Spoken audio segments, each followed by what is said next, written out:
Within 48 hours, I was being wheeled back into A&E, only to be told by another doctor that I only had a few hours left to live.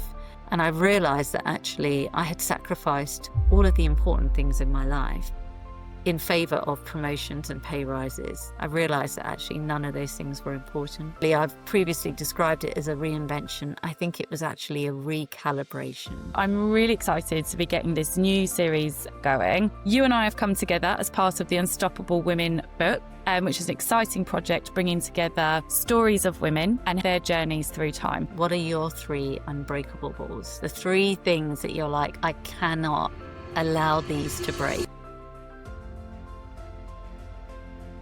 Fantastic. Hi, Sharon. It is so great to be with you today. And I'm super excited because you are the first guest on the second series of Unstoppable Women. You and I have come together as part of the Unstoppable Women book, which is an exciting project bringing together stories of women and their journeys through time. So start us off and introduce to the listeners, who is Sharon Parmar? Thank you, Julie, and thank you so much for having me on your podcast. I'm delighted to be the first guest in the new series, and I'm very excited about being in the book. I'm very excited to contribute to this phenomenal piece of work that you're working on with Sarah. So, of course, we met at the Women in Change conference, and I was very, very honoured to be the keynote speaker there. So, yes, my name is Sharon Parmar. I am the Chief Heart Officer and the CEO at Humanity Works Consultancy. I'm a people and culture advisor. I work with scaling businesses and I help them to go from good to great. And I do this by helping them to deliver high performance, by helping them to build high trust cultures. The most effective organizations that are out there are the ones rooted in human connection. And in order for us to have workplaces that are rooted in human connection, we need leaders who can show up with heart. And that's not soft. That means that they can build trust. That means that they have high levels of emotional intelligence and they build resilience within their teams. It means that their teams are better connected. And these aren't soft metrics. They're actually real hard KPIs. They are the key to delivering transformation. They are the key to actually what we need right now in these very turbulent and changing times. And organizations that have more empathetic leadership see a 50% lower rate of attrition. And actually teams who are resilient are actually 4 times more likely to report being engaged and delivering innovation in organizations. And I love this work that I do. I've been doing this for the last 6 years after a 20-year career in the corporate world, leading change and transformation. This work that I do is meaningful. It's what I get out of bed for every day. It's often what keeps me up at night as well, worrying about how I'm going to help these organizations because I'm incredibly passionate about it. But for me, that is what life is about, doing meaningful work, doing things that bring meaning to other people, leaving the people that I meet and the organizations that I work with, leaving them better off than when I found them. That's the work. And as Brené Brown says, that's the price of admission to a meaningful life, right? That's why we do these things. As you just said, you and I came into contact through the Women in Change network. And there was a summit towards the end of November. And that summit was absolutely beautiful for me in terms of bringing together such a variety of women who were open and authentic about some of the journeys and the lessons that they had gained in life. One of my takeaways from that day was your catchphrase, "We're stronger together." And I think it's such a powerful statement in today's society, the society of hybrid working. And I think we're on a real journey in the workplace about what authentic leadership really does and doesn't mean. So I took away so much from your opening talk there as well. Our conversation today really is to share your personal journey and your story with listeners. And it's the story you're going to be writing about in your chapter as well in the Unstoppable Women book. So why don't you take us back to the start of that story and tell us what was going on? Yes, thank you. Delivering that keynote was a really special experience for me because it was such a wonderful group of women there in the room who were all, I think, ready to have really honest and tough conversations, but that's what we need more of. Yeah, so my journey it's not just my journey. In some ways, I think it represents a lot of women's journeys. who started out in the corporate world, back in the 90s, which is when I began my career. I kind of came up in that world of, in the Margaret Thatcher, Ronald Reagan era, where it was very much about taking personal responsibility. It was about work hard, play hard. I grew up watching films like Working Girl, the Melanie Griffiths famous film, where she told us that all we needed was a bit of a makeover and great shoulder pads, and we could zoom our way to the top. And then you had Gordon Gekko in Wall Street, that famous film where he was like, greed is good. Yeah. And, that kind of that rise of capitalism, the work hard, the play hard, all of these things were what kind of defined success. And then in the 1990s, which is, when I entered the workforce, we started to see the transition to more kind of transformational leadership. It was the time of the Spice Girls, and, it was girl power, and we can do this together. The reality is, though, when I entered the workforce in the 1990s, it was still very much command and control leadership.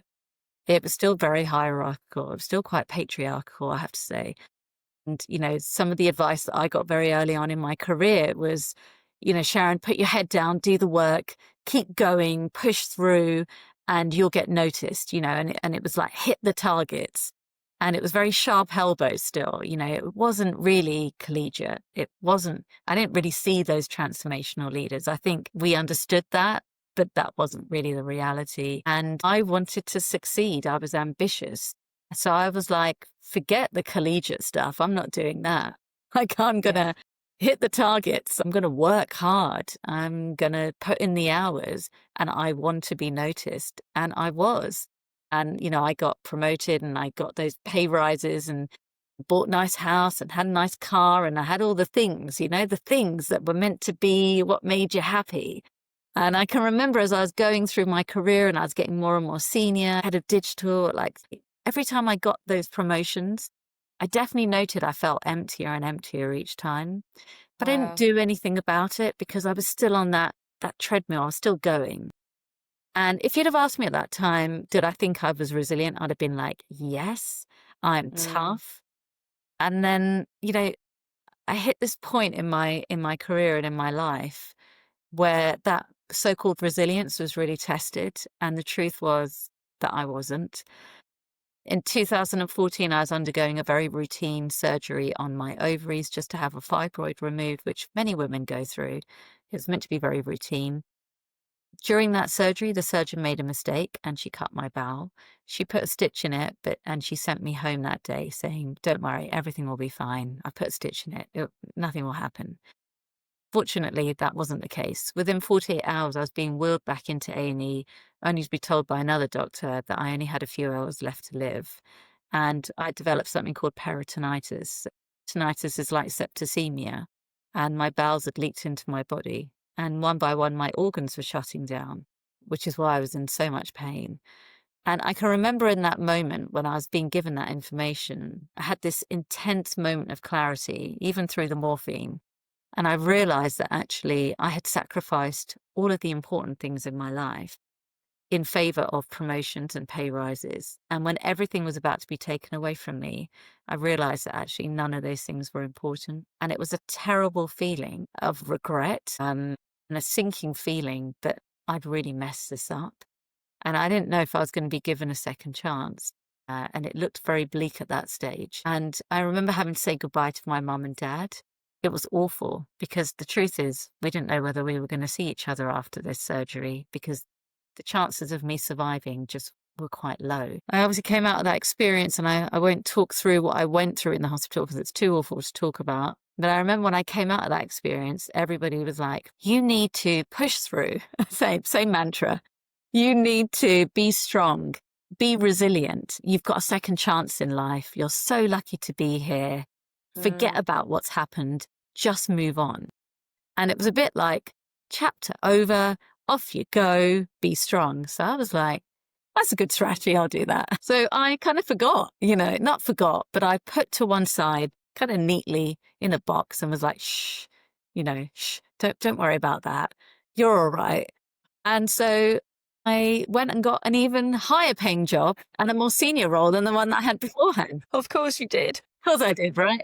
I got made partner in a really big media company. And I was like, look at me. I am resilient, rebuilding my life. I went to the gym, got a personal trainer, which I think was a good thing because I did Yeah. need to build strength back up, and those things were important. But everyone was like, why don't you try some like meditation, mindfulness? I was like, great, I'm going to be great at that. So I did Tick. that. Yeah, tick. I was terrible at it. But of course, I had what I really had was unresolved trauma. I didn't really even know the word then. This was back in 2014. We weren't really having these kind of conversations then. And actually doing things like that, like going and trying to meditate when you have unresolved trauma is a terrible thing to do because your mind cannot cope with it. And so every Yes. time I tried to do that, my nervous system almost went into shock and I couldn't cope. So I had to stop doing that. And I was like, oh, mindfulness bad, and it's not for me. For wimps, I'm too strong. And then a year and a half after those original surgery in 2014, I had a breakdown and I was diagnosed with post-traumatic stress disorder, which it's known as PTSD, and burnout, which is not surprising. And to be honest, I'm surprised I held on for that long. And I can remember as I was going through that experience, it was incredibly painful. It was almost like a worse pain than dying, because I think this was the first time I had to really acknowledge that painful moment that I had on my deathbed. And it was like a reckoning. And the mask had finally fallen. The mask of I'm so strong and I can do all this. I was basically begging for help in front of my parents. And I felt so sorry for them because, I'm from an Indian family and we don't talk about things like mental health. These things are still very taboo. And it's got better now, but still, I think they were so shocked that their strong daughter, strong in quote unquote, who had done all these incredible things and was suddenly broken. Yeah. And I think for them and for me, it was just this moment of just intense vulnerability that none of us were equipped to know how to deal with. And even then, in that moment, for my mum, it was so hard for her to watch me go through that. And my dad was so brilliant, though, because I remember he held my hand. I look back at this now, and he was such a human leader at that point when he did this. He just held my hand. He said, whatever you need, we're here for you. If you need to stop working, I will pay your mortgage. If you need to come back home. You're not alone. And I think back at that time, there are all the things I say now, in organizations. And he's someone who's from India, came to England from a very young age, very little education, got taken out of school at 12 because got put on in the shop by his dad to work. Yeah. But he's such a decent and good human being. Yeah. And has such intense ability to be able to cut through noise and really understand what someone needs. I mean, it's such intense emotional intelligence. And I can remember at the time being completely floored by this because it was exactly what I needed. Yeah. Still, though, I had to find this path forward. And I really, really struggled with the idea that I needed to change, because the truth is, I didn't know what to do in order to change. So that for me was an incredibly challenging process, and one that I probably don't often talk about very much. But I learned some really fundamental things going through this. And one of them was a very honest conversation I had with my sister, my older sister, who took me to one side and she just said, Sharon, if you don't find your silver lining through this experience, it's going to destroy you. And when she said that to me, I thought, what is it that I'm hanging on to so dearly that I can't move forward? And of course, there's trauma in this. So trauma holds you in that place and because your body is afraid. But there was a huge identity piece here that I was really hanging on to. And I was finding it so hard to come away from it. And I think it's because in my head, I was like, I have to do this big thing and it's too big and I can't cope with it. And I was so entrenched in that former identity of being this strong, unbreakable woman. I guess my version then of unstoppable woman, right? Yeah. That I just couldn't let it go. And I didn't know who I was if I wasn't that. And it was so challenging. And it was only when I started researching, positive psychology, understanding what resilience is, post-traumatic growth, I started to understand that actually we can evolve, we can move forward, we can change. It doesn't mean that we have to let go of everything that we were beforehand. And I liken that process to my life being like a vase that had shattered into a million pieces. And every time I tried to pick up the pieces and glue back the vase, it just shattered more and more because I was trying to go back to who I was beforehand. But the thing is, when we go through periods of intense change, we are never the same person on the other side of that change. And for me, it was recognizing that actually it was okay to become a different version of myself.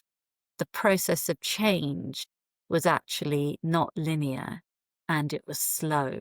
I think erroneously, I've previously described it as a reinvention. I think it was actually a recalibration. And when I was picking up the pieces of my broken vase, and I realized that actually what I needed to create was a mosaic, because the mosaic is flexible and it's adaptable, and I could put tiles on and off as I was growing and developing. I discovered this piece from Japanese culture, which is called kintsugi, which is where they talk about how when a piece of pottery breaks and you glue it back together, they fill it with gold because they say that the cracks are actually the best bits. And so for me, that was very much that post-traumatic growth that I was going through, which is actually the things that were breaking me, the vulnerabilities, they were the strongest bits of me. I needed to recognize and celebrate those. The mosaic really represents this recalibration of this identity. And it isn't a letting go of everything. Like, I haven't let go of my drive, my ambition. I still retain the high performance, but I do it with high heart. And that for me was the journey that I was going on, from that very kind of command and control leader to becoming this chief heart officer that sort of sits in front of you today. I was like the hero leader before, go it alone, do it all, push through. But it was actually, no, the resilience actually comes from leaning on the people around us. That moment where I broke down in front of my family and asked for help was the beginning of recognizing that my resilience wasn't going to come from just me. It was going to come from the people around me. And this isn't just Sharon's personal story. I mean, this is evidence-based work into actually what really builds resilience is, that sense of belonging, that sense of identity to a group, that community, the people around us that we lean on. It's only partly personal control. That's why I talk about the importance of heart-led leadership through times of uncertainty, the importance of drawing our strength from human connection, which is for me why it always comes back down to that key message that fundamentally we are stronger together. And when I say my story is everyone's story, very few people will go through that catalyst of change that I went through, being on the deathbed and coming back. Thank goodness for that. But the story of needing human connection, of building our strengths from those around us, of navigating uncertainty with heart, with courage. These are fundamental to the world that we live in right now. We need more leaders who can lead with heart. We need more teams that are better connected so that we can build resilience in our teams, so that we can navigate this uncertainty and not just survive it, but actually thrive in it. Thank you so much for sharing your story. As you say, it's so unique in what happened to you, and in the way you've even described it, that must have taken a lot of time for you to find your language about how to talk about it and share it. In the conversations I've been blessed to share with several women by now, I'd reiterate what you say in that not everyone has that story, but quite often what I found at the heart of what makes someone unstoppable is going through something like this and still finding a way, as you put it, to find your silver lining somehow. And that's not to deny the grief or the trauma of it. In my experience, you never get over grief and trauma, but you learn to move forward with it and open up some space for more pieces of the mosaic to come along. One of the traits I've found that makes someone really unstoppable, well, the first one is curiosity. It's going from something happened and I can't come to terms with it to slowly starting to play with it and look at it in different angles, taking the edge off it and becoming really curious about what it was and what it meant and where you've got to. The second is persistence, is constantly taking those steps forward. And the third is connection, connecting with people, reaching out and talking. From your story, that came across really strong, and how you were describing your father in particular and the background that you had in your family. Tell me a little bit more about what did those relationships mean to you, and how did you get to a point where you were able to be open, honest and vulnerable? I think that's something many people really struggle with, to verbalize what they're going through in those moments. How did you do it? I don't think at that point I did it in a healthy way. I think it was more I got to the point of breakdown and I had no choice but to admit it. So I think when that mask had finally fallen, I had nothing left in my arsenal, if you Yeah. like. And so it was more that I was saying, just, it was help me. That's what it was. It was just help. In many ways, though, getting to that point, I think, was the door opening to then having healthier conversations. But for me to have those healthier conversations, I did have a lot of therapy. And in that therapy was really about, before I could connect with anyone else, I had to connect with myself. Yes. And while I drew strength from those around me, it needed to be people I could have safe conversations with, people who I felt safe with, people who made me feel safe. And that, I think, is key. I think you have to be discerning about who you're vulnerable with. Yeah. And whether they have the capacity for it, and whether they have enough emotional intelligence that they can have those conversations with you. Yeah. I think that we all have in our lives people who we instinctively know are the ones who will listen, like really listen to what we're going through, instead of the ones who try to solve. I think there's nothing worse than when you're going through something really hard and the other person then tries to solve the problem. Yeah. Because sometimes it's just the art of listening to someone that makes you feel less alone. And so one of the pieces of advice I always give to people is first identify the key people who you know is safe to trust, you can have conversations with. Be clear with them upfront. I want you to just listen, or I want you to reflect back maybe what you're hearing, or maybe I want advice. Hmm. But be clear on that, because it can make people feel incredibly uncomfortable to hear these really hard things. Yeah. They want to make it go away. Yeah. And I think it's the same, for any leader in an organization as well. If somebody's going through something hard, simply listening can be enough. And I think asking the question, is there some way I can help you? Or what would you like a next step to be? Then allows the person to say, I just needed to share, or actually, I want this, or I don't know what I want. What do you think could happen? The act of talking things through helps us to put language to the experience and helps us to make sense of it, because I think otherwise it can feel like such an intense muddle in our heads. My partner and I talk about this a lot, and he had this phrase, it always sticks with me. We are the sum of the 5 people that are closest to us. So choose those 5 people wisely, because you will absorb their energy. And the other person I really, really love is Jay Shetty. And in his book, Think Like a Monk, he talks about the fact we need 3 types of influence in our life. You need someone that loves you unconditionally. It's always going to be there for you. You need someone that is a coach, a mentor, who's in a business sense going to drive you, who knows what you're about and can point out the way forward. And then you need someone who's spiritually on that same vibe as you, who can guide you from the heart.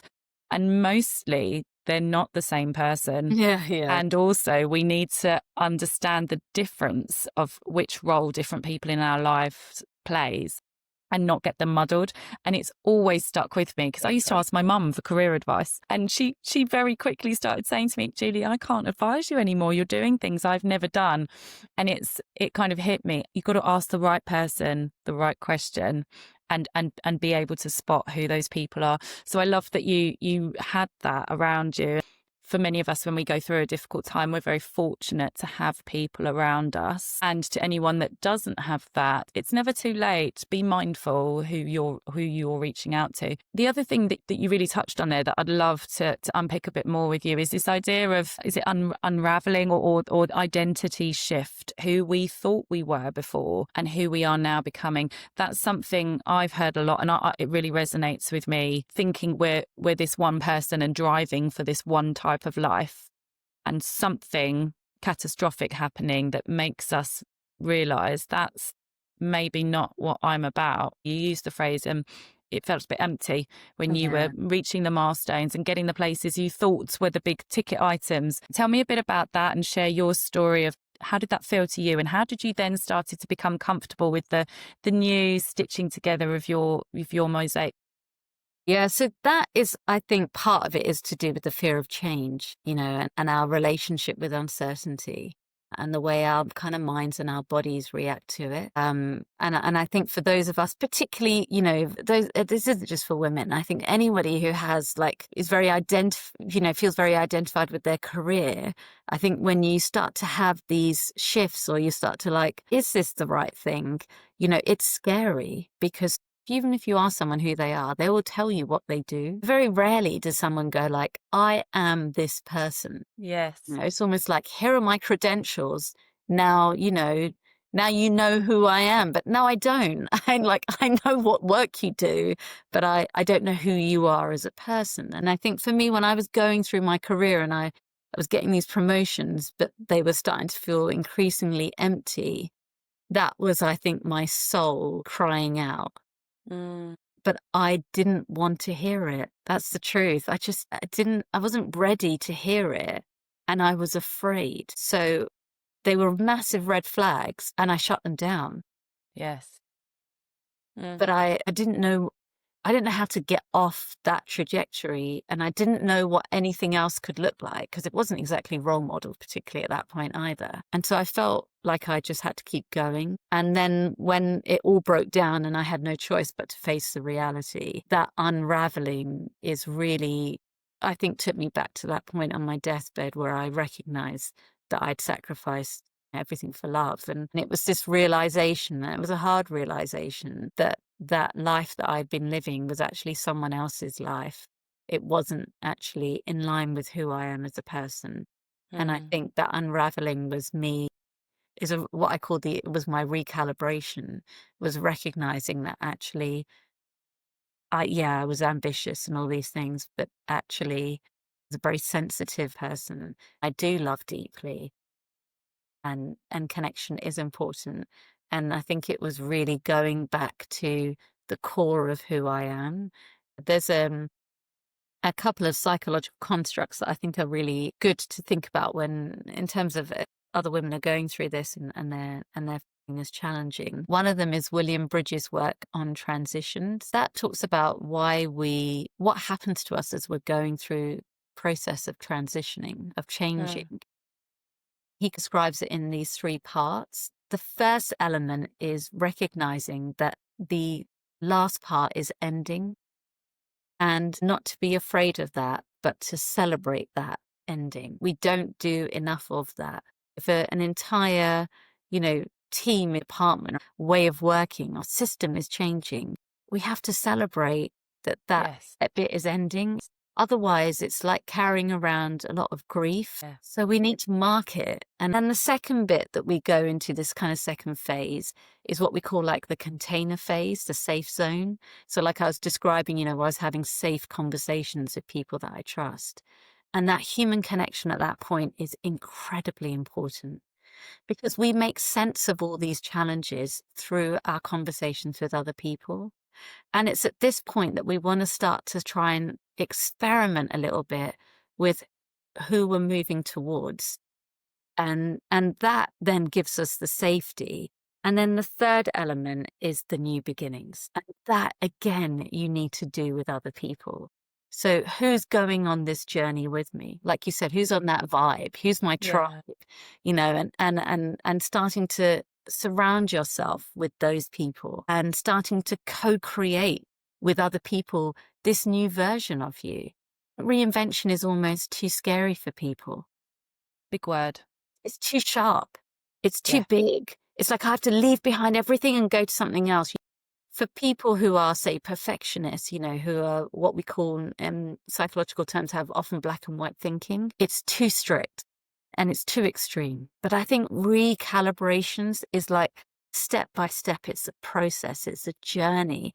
The journey is the best bits. There's no end destination, right? It's like you're unbecoming and becoming, and it's a continual process. And there's a fantastic book coming out called A Slight Change of Plans by Maya Shankar. She's got a brilliant podcast as well about it. And she's an expert in change. And she talks about how when we're going through a period of change, we aren't very good at recognizing that as we go through this period of change, that we will become a different person on the other side of the change. I just want to read this little bit. She's a neuroscientist. She says, research shows we are bad, effective forecasters. We don't make good predictions about how we will feel about specific events in the future. And she says, this is due to a bias known as end of history illusion. So we greatly underestimate how much will change in the future. But actually, when we understand that when a change happens to us, it creates profound change within us, that's actually very empowering. So instead of being daunted at the outset, understand that as you go through this process, as you become that different person, you actually are the one who's capable of shaping it. Yeah. That then gives you agency and control. And that is fundamental to when somebody is going through a period of change. Yeah. Of recalibration. I think that's a beautiful quote for us to show people what now happens at the end and what they might have to look forward to at the end of a journey. A lot of this is about our own internal dialogue, the work we have to do on our own with ourselves. And that is not always straightforward and can be quite daunting, but is so necessary in order to start getting towards that future state where we can look forward and see who we are after that change. Sharon, thank you so much. I've really loved this chat. Just to kind of wrap up our conversation today, I have a few quick fire questions for you. I'd love to know what you see as being the common traits of unstoppable women. I think it's our ability to form human connection. And I think real unstoppable women are the ones who can leverage that kind of community, that communal strength, that kind of we are stronger together. And I see that unstoppable women, not the kind of false version of the kind of toughing it out, gritting it out. We are good at that too. I think, though, it's that kind of drawing strength from others. I think that for me is really fundamental. I think the second element is the recalibration. As women, we go through so many periods of change in our lives, whether that is having our periods, as we go through that kind of adolescence phase, as we go through puberty, as we go through maybe having children, as we go through the menopause phase, all of these are recalibrations in our lives. They are fundamentally happening within our bodies all the time through all these different phases. And I think that actually we have an inherent ability to recalibrate ourselves. I think that the female form is incredible. And I think often what can hold us back, like you say, are the ingrained beliefs. And so as we go through these recalibrations, I think it's becoming much more flexible in our thinking. It's probably the piece of work that we need to do a bit more on. And I think the moment you become cognizant and conscious of it, you can leverage it. And actually you can consciously use it to not just be unstoppable, but be on fire. Yeah. And I love that. I think sometimes that the phrase transformation can feel so huge, it becomes scary. But looking at it as small recalibrations on the journey is what starts to get us forward. And with time, when you look back, you won't recognize how far sometimes we've come on that journey. So I love that. Can you give us one thing on reflection that maybe you wish you'd learnt earlier, or that now you see has been a really fundamental thing, a shift in your perspective? Yeah, I've often asked this question. I think the truth is, even if I'd have known these things earlier, I just wouldn't have done them. It's not that people in my life didn't tell me to slow down or to stop doing this or you're headed for Yes. this. I heard it. I I just wasn't ready. Yeah. I think that's a painful truth. I wish though I had learned earlier that I didn't have to do this alone, could leverage strengths from other people. I think we are stronger together. I wish I had known that. I think if I had maybe let people in a bit more, I wouldn't have had to have gone through the level of pain that I have gone through. And while I have found my silver lining in it, it was still an awful thing to go through, and I wouldn't wish it upon anyone else. And I think that's it. Sometimes we can be told things. God knows how many times my mother told me things. We need to go through the experience. Part of the beauty is the journey. We have to step through it ourselves. One final question that you would like to leave the next guest on the podcast, what would that be? So I have this way of thinking about boundaries. We're all juggling lots of balls, and we're going to drop some from time to time. That's what makes us human. And there are some balls that if we drop, they're made of glass, and if they break, then we can't put them back together. And for me, those three are faith, they are family, and they are health. And my question to the next speaker is, what are your three unbreakable balls? The three things that you're like, I cannot allow these to break, because if I do, I'm going to break. So that's my question I to love that. the next unstoppable woman. So don't let those things break you. Yeah, I love that. Thank you so much, Sharon. And thank you for your time today. It's been genuinely fantastic speaking with you. And I'm so glad that you and I have connected and we get to continue our journey together. Well, thank you, Julie. It's been an Thanks, absolute Sharon. honor and a pleasure. Thank you. Thank you.